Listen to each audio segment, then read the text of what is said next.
Baru-baru ni pasien ada tanya saya, "Kenapa doktor setiap kali pagi-pagi lepas bangun tidur tu, langkah pertama yang saya start tu menyucuk ataupun tajam?" So, simptom ni sangat tipikal ataupun klasik untuk penyakit yang kita panggil ataupun kondisi yang kita panggil plantar fasciitis. So, plantar fasciitis ni apa? Plantar fasciitis ni sangat simple. Tisu yang tebal kat ni kan, di bawah tapak kaki kita, dia berfungsi untuk support arch kaki kita. So, bila kaki kita digunakan berlebihan, contohnya berdiri lama, jalan banyak, berat badan tambah ataupun pakai kasut yang tak sesuai, fascia ni dia akan mengalami micro tear ataupun tisu koyak sikit-sikit dan degeneration. Sebab tu, paling sakit seruknya adalah pada waktu pagi dan biasanya lega sedikit selepas berjalan beberapa langkah.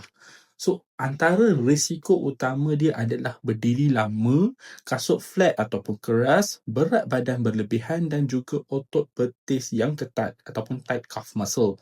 So, rawatan awal dia sangat penting. Untuk 4 hingga 6 minggu pertama, rawatannya bukanlah injection ataupun surgery, rawatannya lebih kepada rawat ataupun kita ubah suai kita punya risk factor ataupun risiko-risiko yang ada lah.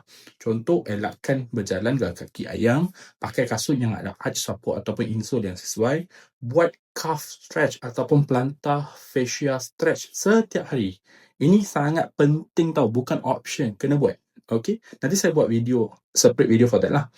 Boleh tambah ais terapi dan buat night splint kalau sakit pada waktu pagi teruk.